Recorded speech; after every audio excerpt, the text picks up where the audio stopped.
Hi hello ನಮಸ್ಕಾರ, welcome back to Jiya's food vlogs. ಇವತ್ತಿನ special ಏನಂತಂದರೆ ಸ್ವೀಟ್ ರೆಸಿಪಿನ ಯಾವ ಥರ ಮಾಡಬೇಕನ್ನೋದು ತೋರಿಸ್ತಿದ್ದೀನಿ. ಆ ಸ್ವೀಟ್ ರೆಸಿಪಿ ಏನಂದರೆ ರವೆ ಕೇಸರಿ. ಆ ರವೆ ಕೇಸರಿನ ಎಷ್ಟು ಈಸಿಯಾಗಿ ಎಷ್ಟು ಬೇಗ ಆಗಿ ಮಾಡ್ಕೋಬೋದು ಅಂತ ನಾನು ಎಲ್ಲ ತೋರಿಸ್ತಿದ್ದೀನಿ. ವಿಡಿಯೋನ ಪೂರ್ತಿ ನೋಡಿ, ಸ್ಕಿಪ್ ಮಾಡದೆ ನೋಡಿ. ಮತ್ತು ಹಾಗೆ ಸಬ್ಸ್ಕ್ರೈಬ್ ಮಾಡಿಲ್ಲ ಅಂದರೆ ಸಬ್ಸ್ಕ್ರೈಬ್ ಮಾಡಿ, ಲೈಕ್ ಮಾಡಿ, ಶೇರ್ ಮಾಡಿ. ಫಸ್ಟ್ ನಾನಿಲ್ಲಿ ಒಂದು ಕಡಾಯಿ ತೊಗೊತಿದ್ದೀನಿ. ಆ ಕಡಾಯಿಯಲ್ಲಿ ಒಂದು 3 ಟೇಬಲ್ ಸ್ಪೂನಷ್ಟು ನಾನು ತುಪ್ಪ ಹಾಕ್ತಿದ್ದೀನಿ. ತುಪ್ಪ ಹಾಕಿ ಆಮೇಲೆ ನಾನಿಲ್ಲಿ ಡ್ರೈ ಫ್ರೂಟ್ಸ್ ತೊಗೊಂಡಿದ್ದೀನಿ. ಡ್ರೈ ಫ್ರೂಟ್ಸ್ ಅಂದರೆ ಬಾದಾಮ್ ಮತ್ತು ಗೋಡಂಬಿ ತೊಗೊಂಡಿದ್ದೀನಿ. ಮತ್ತು ಹಾಗೆ ನಾನಿಲ್ಲಿ ದ್ರಾಕ್ಷಿ ಕೂಡ ತೊಗೊಂಡಿದ್ದೀನಿ. ಅಂದರೆ ಅವು ಬೇಗ ಇದು ಆಗಿಬಿಡ್ತಾವೆಲ್ಲ ತುಪ್ಪದಲ್ಲಿ.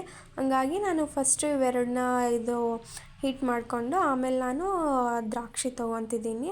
ನಿಮ್ಮ ಕ್ವಾಂಟಿಟಿ ಮೇಲೆ ಡಿಪೆಂಡು, ಎಷ್ಟಾದರೂ ತೊಗೋಬೋದು. ನಾನಿಲ್ಲಿ ಸ್ವಲ್ಪ ತೊಗೊತಿದ್ದೀನಿ. ಈ ಥರ ತುಪ್ಪದಲ್ಲಿ ಬೇಸ್ ಕರಿಬೇಕು. ಹಂಗಾಗಿ ಈ ಥರ ಕರೆದಾದ್ಮೇಲೆ ಒಂದು ಪಕ್ಕಕ್ಕೆ ಇಟ್ಬಿಡಿ.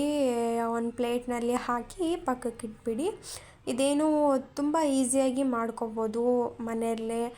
ತುಂಬ ಸ್ವಲ್ಪ ಇಂಗ್ರೀಡಿಯೆಂಟ್ಸಿಂದನೇ ಮಾಡ್ಕೋಬೋದು, ಅದೇನು ಪರವಾಗಿಲ್ಲ. ಇದಕ್ಕೆ ಏನೇನು ಬೇಕಂದರೆ ನಾನು ತೋರಿಸಿದ್ದೀನಲ್ಲ, ಈ ಥರ ಎಲ್ಲ ತುಪ್ಪ ಮತ್ತು ಡ್ರೈ ಫ್ರೂಟ್ಸ್ ಬೇಕು. ಆಮೇಲೆ ನಾನಿಲ್ಲಿ ಸೂಜಿ ರವೆ ತೊಗೊತಿದ್ದೀನಿ. ನೀವು ಪರವಾಗಿಲ್ಲ ಉಪ್ಪಿಟ್ಟು ಮಾಡ್ತಿರಲ್ಲ, ಇನ್ನೊಂದು ಬಾಂಬೆ ರವೆ ಅಂತಿರುತ್ತಲ್ವ, ಆ ರವೆ ಕೂಡ ತೊಗೋಬೋದು, ನಿಮ್ಮ ಮೇಲೆ ಡಿಪೆಂಡು. ನಾನಿಲ್ಲಿ ಸೂಜಿ ರವೆ ತೊಗೊತಿದ್ದೀನಿ. ಇದನ್ನ ನಾವು ತುಪ್ಪ ಹಾಕಿರ್ತೀವಲ್ಲ ಮುಂಚೆ, ಅದಕ್ಕೆ ಇನ್ನೊಂದು ಸ್ಪೂನ್ ಆ್ಯಡ್ ಮಾಡಿ ಈ ರವೆನ ಅದರಲ್ಲಿ ಹಾಕಿಬಿಡಿ. ಹಾಕಿ ಒಂದು 2 ನಿಮಿಷ ಲೋ ಫ್ಲೇಮಲ್ಲೇ ಅದು ಚೆನ್ನಾಗಿ ಕರಿಬೇಕು. ಹಂಗಾಗಿ ಅದು ರುಚಿ ಎಲ್ಲ, ಅದು ಟೇಸ್ಟ್ ಎಲ್ಲ, ತುಪ್ಪದ ಸ್ಮೆಲ್ಲೆಲ್ಲ ಅದು ರವೆಕ್ಕೆಲ್ಲ ಅಂಟ್ಕೊಂಡ್ಬಿಡುತ್ತೆ, ತುಂಬ ಟೇಸ್ಟ್ ಇರುತ್ತೆ. ಆಮೇಲೆ ಅದೆಲ್ಲ ಚೆನ್ನಾಗಿ ಕರೆದ್ಮೇಲೆ ಒಂದು ಪ್ಲೇಟಲ್ಲಿ ತೆಗೆದಿಟ್ಬಿಡಿ. ಆಮೇಲೆ ನಾನಿಲ್ಲಿ ಒಂದು ಜಗ್ಗಷ್ಟು ವಾಟ್ರ್ ಹಾಕ್ತಿದ್ದೀನಿ. ಒಂದು ಜಗ್ಗಷ್ಟು ವಾಟ್ರ್ ಹಾಕಿ ಲೋ ಫ್ಲೇಮಲ್ಲೇ ಇಟ್ಟು ಅದು ಚೆನ್ನಾಗಿ ಕುದಿಸ್ಬೇಕು. ಆ ನೀರೆಲ್ಲ ಕುದ್ದಾದಮೇಲೆ ಆಮೇಲೆ ನಾವು ರವೆನ ಕರೆದು ತೆಗೆದಿಟ್ಟಿರ್ತೀವಲ್ಲ, ಅದನ್ನ ಹಾಕಬೇಕು. ಆಮೇಲೆ ಈ ಥರ ಮಿಕ್ಸ್ ಮಾಡಬೇಕಂದ್ರೆ ಅದು ಗಂಟು ಆಗಬಾರ್ದು. ಒಂದು ವೇಳೆ ಆದರೂ ಕೂಡ ಸ್ಪೂನಿಂದ ಈ ಥರ ಮಿಕ್ಸ್ ಮಾಡ್ಕೊತ ಮೆಲ್ಲಗೆ ಲೋ ಫ್ಲೇಮಲ್ಲಿ ಇಡಿ. ಹೈ ಫ್ಲೇಮಲ್ಲಿ ಇಟ್ಟರೆ ಅದು ಬೇಗ ವಾಟ್ರೆಲ್ಲ ಅಬ್ಸರ್ವ್ ಮಾಡ್ಕೊಂಬಿಡುತ್ತೆ. ಹಂಗಾಗಿ ಗಂಟಾದರೂ ಕೂಡ ಈ ಥರ ಬಿಡ್ಸೋಕ್ಕೆ ಬರೋದಿಲ್ಲ. ಹಂಗಾಗಿ ಲೋ ಫ್ಲೇಮಲ್ಲೇ ಇಟ್ಟು ಈ ಥರ ಮಿಕ್ಸ್ ಮಾಡಿ.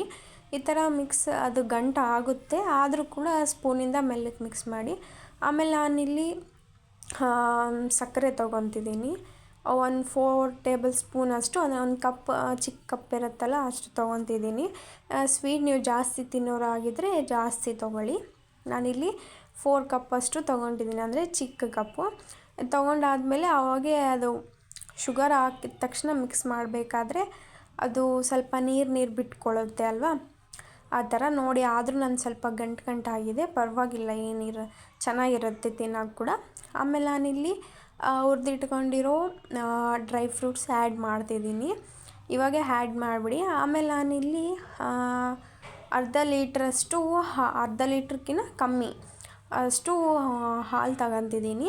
ನೀವು ಪರವಾಗಿಲ್ಲ, ಅದು ಲೋ ಫ್ಲೇಮಲ್ಲಿ ಇಟ್ಟೆ ಈ ಥರ ಹಾಲು ಹಾಕಿ ಮಿಕ್ಸ್ ಮಾಡಿದರೆ ಅದು ಚೆನ್ನಾಗಿ ಅಬ್ಸರ್ವ್ ಆಗಿಬಿಡುತ್ತೆ. ಇಲ್ಲಾಂದರೆ ಹೈ ಫ್ಲೇಮಲ್ಲಿ ಇಟ್ಟರೆ ಅಂದರೆ ಅದು ಫುಲ್ ಮಿಲ್ಕೆಲ್ಲ ಅಬ್ಸರ್ವ್ ಆಗಿಬಿಡುತ್ತೆ, ತಿನ್ನೋಕ್ಕೂ ಕೂಡ ಅಷ್ಟು ಮಜಾ ಇರೋದಿಲ್ಲ. ಹಂಗಾಗಿ ಮೆಲ್ಲಕ್ಕೆ ಮಿಕ್ಸ್ ಮಾಡಿ. ಅದನ್ನ ನಾನು ಇವಾಗ ತೋರಿಸ್ತಿದ್ದೀನಲ್ಲ, ಈ ಥರ ಮಾಡಿ ಅಷ್ಟೇ. ಆಮೇಲೆ ಲೋ ಫ್ಲೇಮಲ್ಲಿ ಇಟ್ಟಿದ್ದನ್ನ ಆಫ್ ಮಾಡಿಬಿಡಿ. ಆಫ್ ಮಾಡಿ ನಿಮಗೆ ಏನಾದರೂ ಜಾಸ್ತಿ ಬೇಕು ಹಾಲಂದರೆ ಜಾಸ್ತಿ ಹಾಕ್ಕೊಳ್ಳಿ ಅಷ್ಟೇ. ನೋಡಿ, ರವೆ ಕೇಸರಿ, ರವೆ ಪಾಯಸ ರೆಡಿ ಆಯಿತು.